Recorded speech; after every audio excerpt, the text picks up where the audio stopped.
Personality matters when it comes to your success. Here are the big five personality traits, and we'll see how that determines how much money you can make and what job you can get. First, we have openness. So, this is the type of people who wants to have new experiences.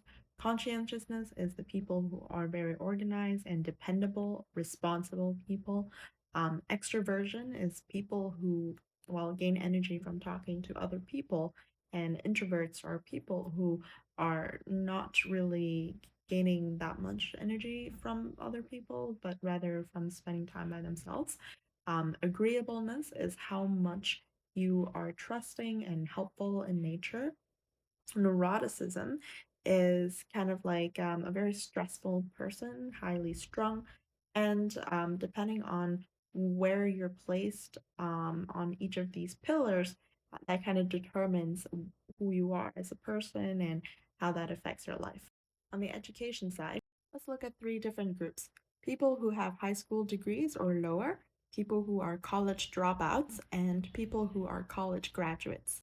So, for people with high school degrees or lower, they have low emotional stability, they have low openness to new experiences, low conscientiousness, low agreeableness, and high extroversion as compared to others.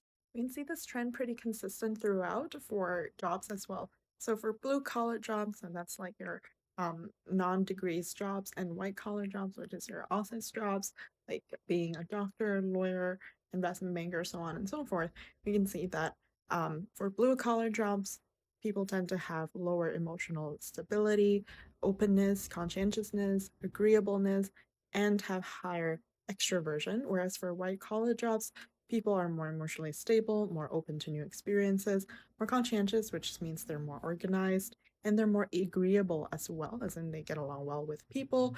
And they actually have lower extroversions, which means they're more introverted. And a lot of times these jobs are quite independent research. So it does require you to be quite um, independent and introverted. These traits also change over time as well. So if you are born with a certain traits, it's not necessarily mean that you're stuck being like that forever.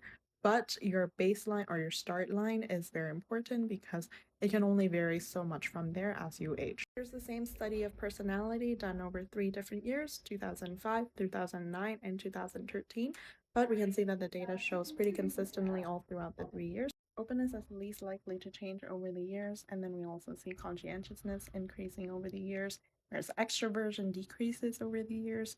Agreeableness and emotional stability also increases over the years as well.